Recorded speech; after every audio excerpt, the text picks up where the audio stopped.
కరాచీ పోర్టుకు భారీ నష్టం వాటిల్లినట్లు కూడా ఎక్స్లో పోస్ట్ చేసింది. భారత్ దాడులతో కోలుకోలేని దెబ్బ తగిలిందంటూ కూడా ట్వీట్లో పేర్కొంది. కాసేపటికే కరాచీ పోర్టు ట్రస్ట్ ఆ ట్వీట్ తొలగించింది. భారత్ తమ ఎక్స్ అకౌంట్ను హ్యాక్ చేసిందంటూ పోస్టుల మీద పోస్టులు కరాచీ పోర్టు ట్రస్ట్ పెడుతుంది. అకౌంట్ హ్యాక్ అయితే మళ్ళీ ఎలా పోస్టులు పెట్టిందో తెలుసుకోలేని స్థితిలో పోర్టు ట్రస్ట్ ఉంది. ప్రస్తుత పరిస్థితిపై ఒక్క ఫోటో కూడా కరాచీ పోర్ట్ ట్రస్ట్ పెట్టలేదు. నిన్న జరిగిన దాడిలో కరాచీ పోర్టుకు భారీగా నష్టం వాటిల్లినట్లు కూడా తెలుస్తుంది. బయట పెట్టి పరువు పోగొట్టుకోవడం ఇష్టం లేక పాక్ సర్కార్ దాస్తుంది.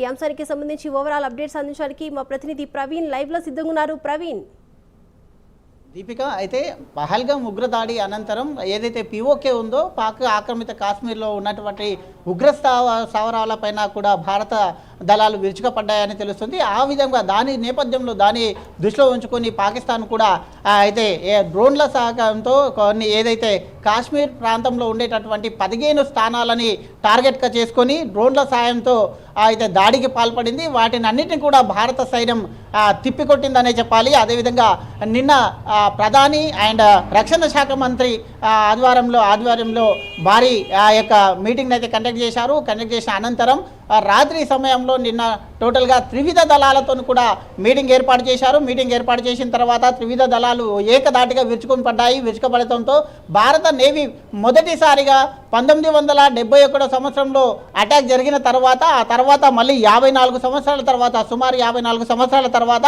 భారత నేవీ దళం ఆ యొక్క కరాచీ పోర్ట్ ఏదైతే ఉంటుందో కరాచీ పోర్టులోకి దూసుకెళ్ళి మరి బాంబుల వర్షం కురిపించింది. ఆ యొక్క భారత జవాన్ల దాటికి ఆ యొక్క కరాచీ పోర్టు పూర్తిగా ధ్వంసమైనట్టు కూడా తెలుస్తుంది. అదేవిధంగా దాని అధికారికంగా పాకిస్తాన్ అయితే కరాచీ పోర్ట్ యొక్క ట్రస్ట్ ఉంటుందో ఆ ట్రస్ట్ సభ్యులు ఆ యొక్క ట్విట్టర్లో ఒక మెసేజ్ని కూడా పోస్ట్ చేశారు. అయితే భారత దాటికి మేము చాలా నష్టపోయాము, మొత్తం టోటల్గా కరాచీ పోర్టు మొత్తం కూడా నష్టపోయింది, భారీ ఎత్తున నష్టపోయామంటూ కూడా ఒక ట్విట్టర్లో పోస్ట్ని విడుదల చేసిన అనంతరం కొన్ని నిమిషాల తర్వాత ఆ పోస్ట్ను డిలీట్ చేయడం కూడా జరిగింది. అయితే పోస్ట్ను డిలీట్ చేసిన అనంతరం పాకిస్తాన్ కవ్వింపు చర్యలకు పాల్పడుతూనే అటు ప్రపంచ దేశాల సాయం కోరుతూనే ఈ యొక్క ఇండియా పైన ఇక భారతదేశం పైన కూడా మా యొక్క ట్విట్టర్ అకౌంట్ని మా ఏదైతే ఎక్స్ అకౌంట్ ఉందో ఆ ఎక్స్ అకౌంట్ని భారత్ హ్యాక్ చేసిందని చెప్పుకొచ్చింది. అయితే ఒకవేళ భారత్ నిజంగానే పాకిస్తాన్ ఇదైతే ట్విట్టర్ అకౌంట్ని హ్యాక్ చేసిన నేపథ్యంలో హ్యాక్ చేస్తే ఈ పోస్టులను ఎలా పెడతారు అనే ఊహించుకోలేని స్థితిలో కూడా ఆ యొక్క పాకిస్తాన్ ఏదైతే పాకిస్తాన్లో ఉండేటటువంటి ఆ యొక్క ఉన్న ఆ నేవీ అక్కడ వెళ్ళిన తర్వాత మన భారతదేశ నేవీ అక్కడ చేసిన తర్వాత కరాచీ పోర్టు సభ్యులు గట అంత తెలుసుకోపోవడం అయితే సిగ్గుచేయటానికి గట తెలుస్తుంది. దానికి ఉగ్రదాడి ఎక్కడ ఉన్నా పర్వాలేదు, ఉగ్రదాడిని సహించే ప్రసక్తే లేదు అంటూ కూడా త్రివిధ దళాలు అయితే పాకిస్తాన్ వైపు దూసుకెళ్తున్నాయి. పాకిస్తాన్లో భారీ నష్టం వాటిల్లంటూ ఒకసారి వాళ్ళే చెప్తున్నారు, మరోసారి ఆ విధంగా పోస్టులను పెట్టుకుంటే మా యొక్క పరువు పోతుందనే ఉద్దేశంతో నిన్న జరిగినటువంటి ఏదైతే ఆ పోర్టులో జరిగినటువంటి దాడి ఏదైతే ఉందో ఆ దాడికి సంబంధించిన ఒక్క ఫోటోను కూడా అయితే పాకిస్తాన్ రిలీజ్ చేయలేదు, అధికారికంగా గిట ప్రకటించుకోలేదు.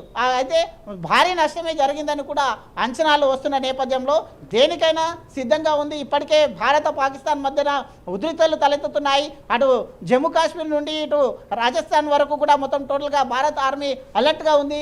పాకిస్తాన్ ఎలాంటి దుశ్చర్యకు పాల్పడినా, కవ్వింపు చర్యలకు పాల్పడినా దాన్ని తిప్పికొట్టేందుకు సిద్ధంగా ఉంది.